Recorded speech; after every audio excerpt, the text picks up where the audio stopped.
দিবানিশি ভাবি যারে তারে যদি পাই না, রঙের দুনিয়া তোরে চাই না। দিবানিশি ভাবি যারে তারে যদি পাই না, রঙের দুনিয়া তোরে চাই না, চাই না, রঙের দুনিয়া তোরে চাই না। চমৎকার। বাবা মা কখনোই ভাবেননি যে মেয়ে সঙ্গীত শিল্পী হবে। সেখানে মেয়ে কেবল সঙ্গীত শিল্পী নন, তিনি একাধারে সঙ্গীত শিল্পী তৈরির কারিগরও হয়েছেন। আজকে আমার অতিথি তেমনই একজন শিল্পী, শিল্পী নাদিরা ইসলাম, যিনি একাধারে সঙ্গীত শিল্পী, তিনি একটি বিশ্ববিদ্যালয়ের শিক্ষক, সঙ্গীতের শিক্ষক, এছাড়াও একাধারে তিনি সুরকার, গীতিকার, অনেক কিছু। আমরা জানবো তার কাছ থেকে তার একেবারে ছোটবেলার কি হবার ইচ্ছে ছিল, সেখান থেকে তার এখন কি হয়েছেন, সেই জার্নিটাই কিন্তু তার কাছ থেকে শুনবো। সবাইকে স্বাগত সময়ের গল্পে। কেমন আছেন? ভালো আছি, ধন্যবাদ। শুরুতেই আমরা একটা গান শুনলাম, একদম এই গান শুনে যেটা আমার মনে প্রশ্নটা জাগলো যে একজন নাদিরা ইসলাম, আমরা গল্প ধীরে ধীরে জানবো, তবে এই এত বড় পৃথিবীতে একজন নাদিরা ইসলাম তিনি নিজেকে আসলে কিভাবে দেখেন, পৃথিবীর মধ্যে তার অবস্থানটা কেমন?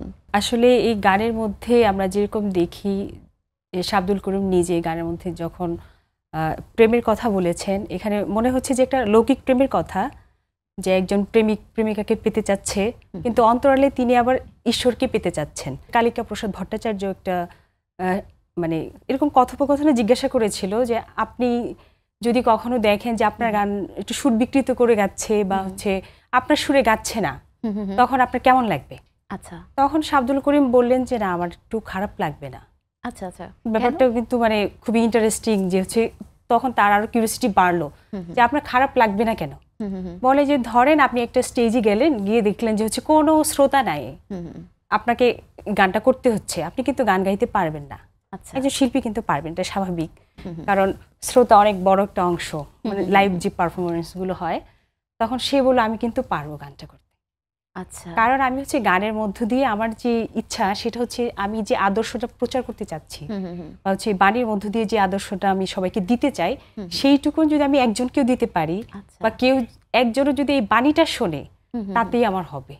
এখানে সেই সুরটা যদি কেউ একটু চেঞ্জ করেও গায়, কিন্তু মূল যে মেসেজটা দিতে চাই, যে বার্তাটা দিতে চাই, সেটা যদি পায়, তাহলে আমার হচ্ছে মানে সার্থকতা। মানে শাহ আব্দুল করিমের মূল বিষয়টা ছিল বাণী প্রধান, বাণী প্রধান, দর্শনটাকে প্রাধান্য ওনাকে আবার যখন জিজ্ঞাসা করলো যে আসলে এই বাণীর মানে মূল আদর্শটা আপনি তাহলে কি মনে করেন, তখন তিনি বললেন যে আমি আসলে চাই যে পৃথিবীটা একদিন বাউলের হবে। বাহ, চমৎকার কথা। এখন এই সেই ঘরানা মানে যদি আমরা এই পর্যন্ত দেখি, যে আসলে বাউলদের যে উদারতা, বাউলরা দেখবেন মানে একটু মানে জাগতিক চাহিদা কম থাকে, সবকিছু থেকে নিজেদেরকে গুটিয়ে রেখে কেবল মানে একটা ঈশ্বরের সাধনাতেই অধিকাংশ সময় থাকে। সে তাহলে তো জাগতিক যে ব্যাপারগুলো দেখি, বিভিন্ন সংঘর্ষ দেখি, বা হচ্ছে জাগতিক যে ঘটনাগুলো দেখি, এগুলোর মানে ঘটতো না যদি বাউলদের মতো সবাই হতো, সবাই পাগল। তো এই গানের মধ্যেও বলছে যে বন্ধুর প্রেমে পাগলের নেই শান্তি নাই রে দিন রজনী। আপনি যদি বন্ধুর প্রেমে পাগল থাকেন, আপনি যদি ঈশ্বরের প্রেমে মত্ত থাকেন, তাহলে পৃথিবীর কোনো কিছু তো আপনাকে টানবে না। একজন শিক্ষার্থী থেকে শিক্ষক হওয়ার জার্নিটা, এই ট্রানজিশনটা আসলে কেমন ছিল? দুটো জীবনে খুব পছন্দ করি। আর শিক্ষার্থী থেকে হঠাৎ করে শিক্ষক হয়ে গেলে অনেক কিছু মানে নিজেকে পরিবর্তন করতে হয়। যেমন ধরেন পড়াশোনা পরিধিটা না বলি, ওটা আলাদা বিষয়, যে একজন শিক্ষার্থীর সাথে আমাদের আচরণগত যে পরিবর্তন, তারপর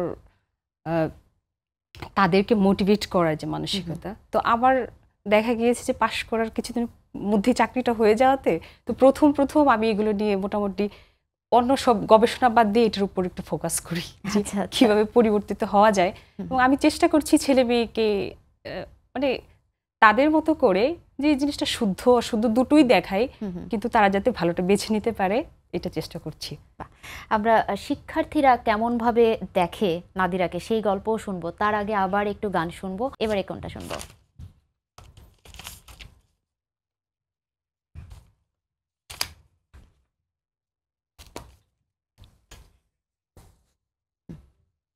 কোন গানটা শুনবো এবারে?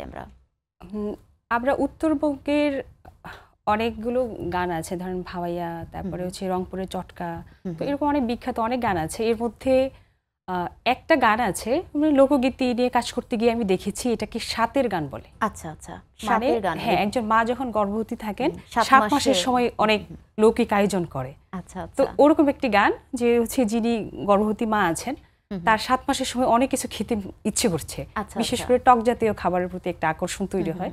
তো এরকম একটি গান আমি তিস্তা নদীর চিকনে বালারে জলপাই ধরে ঝোপা ঝোপা, তিস্তা নদীর চিকনে বালারে জলপাই ধরে ঝোপা ঝোপা,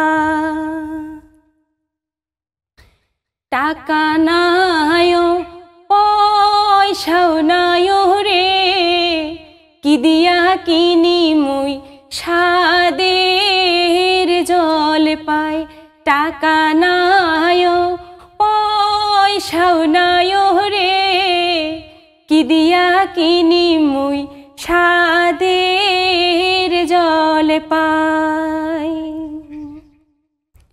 মোর না হইছে ও মোর দাদি রে 7 মাসিয়া গর্ভ আরো, মোর না হইছে ও মোর দাদি রে 7 মাসিয়া গর্ভ আরো, তিস্তা নদীর চিকনে বালারে জলপাই ধরে ঝোপা ঝোপা।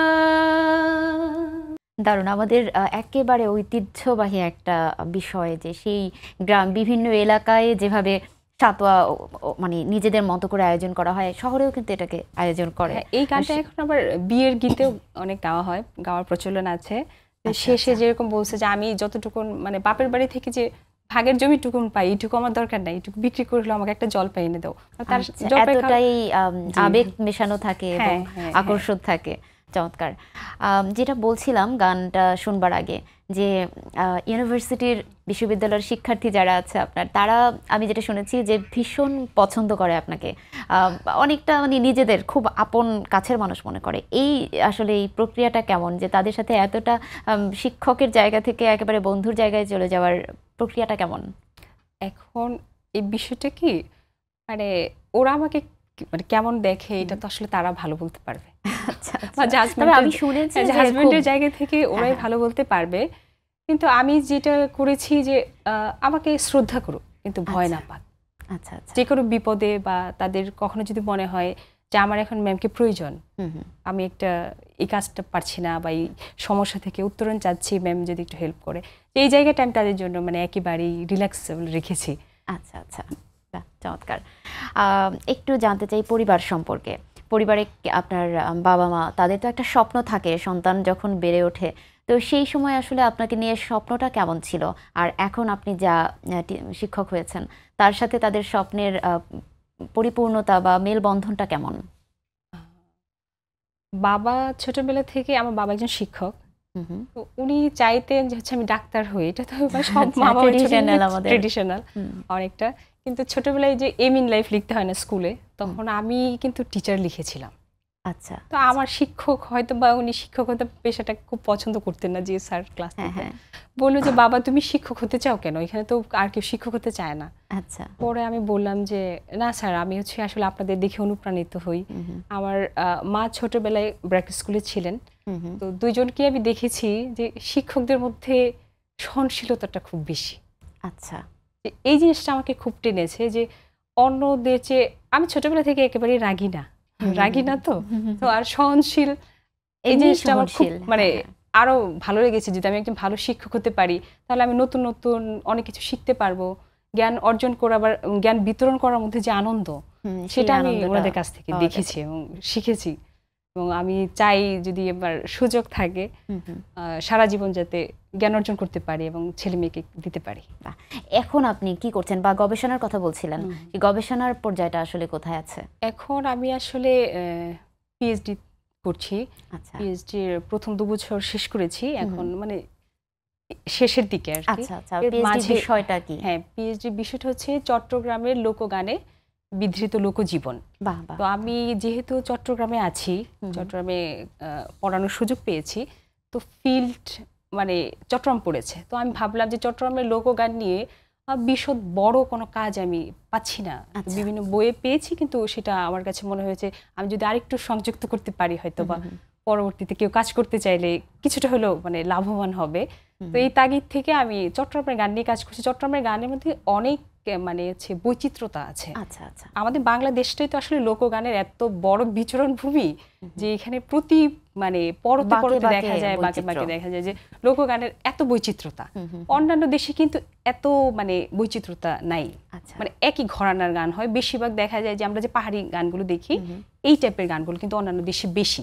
কিন্তু আমাদের বাংলাদেশে আপনি যখন উত্তরবঙ্গে যাচ্ছেন, যখন আপনি ভাওয়াইয়া গানটা শুনছেন, আপনি ভাটিয়ালি শুনলে মনে হবে যে না, এটার সাথে তো কোনো মিলিয়ে নাই একদম।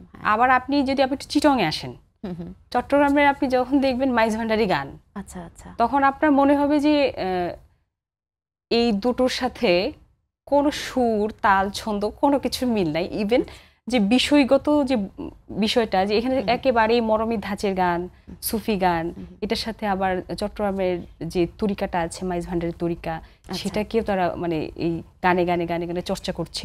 মাইজ ভান্ডার একটা গ্রামের নাম, মূলত এটা হচ্ছে ফটিকছড়ির একটা গ্রাম। তো এই গ্রামে এই তরিকাটা প্রতিষ্ঠিত হয়, যার কারণে গ্রামের নাম, তরিকার নাম, এই দুইটার নাম অনুযায়ী কিন্তু এই মাইজ ভান্ডারের গান নামকরণ করা হয়েছে। এবং এটার প্রবর্তক হচ্ছে সৈয়দ আহমদুল্লাহ, এবং তার যে বংশ পরম্পরায় আছে সেভাবেই গানটা এই পর্যন্ত চলে এসছে, বিকশিত হয়েছে। এবং প্রত্যেক পরতে পরতে দেখে যে মানে শুরুর দিকে আব্দুল হাদি কাঞ্চনপুরে ছিল, গনি কাঞ্চনপুরে ছিল, এরপরে আমরা ওই যে কবিয়াল রমেশ শীলের কথা শুনি, তো রমেশ শীলের অনেক গান রচনা করেছেন মাইজ ভান্ডারি গান। এর পরবর্তীতে দেখা যায় আব্দুল গফুর হালি আসলেন, উনি অনেক গান রচনা করেছেন। তো আমি হচ্ছে আব্দুল গফুর হালির একটা গান। আচ্ছা ঠিক আছে, গানটা শুনবো। দুই কুলে সুলতান ভান্ডারি, দুই কুলে সুলতান, এ সংসারে কে আর আছে এমন দয়াবান, এ সংসারে কে আর আছে এমন দয়াবান। দুই কুলে সুলতান, দুই কুলে সুলতান ভান্ডারি, দুই কুলে সুলতান, দুই কুলে সুলতান ভান্ডারি, দুই কুলে সুলতান। ক্ষণেকে থাকে আসমানেতে বাবা, ক্ষণেকে নামে জমিনেতে, ক্ষণেকে থাকে আসমানেতে বাবা, ক্ষণেকে নামে জমিনেতে। এক পলকে শায়ের করে সারাটি জাহান, এক পলকে শায়ের করে সারাটি জাহান।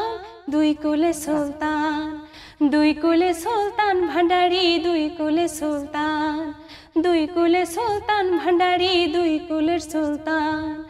গফুর হালি আশা করে আছে সেই চরণ ধরে, গফুর হালি আশা করে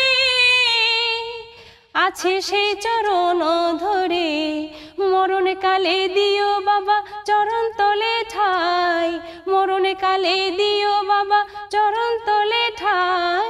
দুই কুলের সুলতান, দুই কুলের সুলতান ভান্ডারি, দুই কুলের সুলতান, দুই কুলের সুলতান ভান্ডারি, দুই কুলের সুলতান।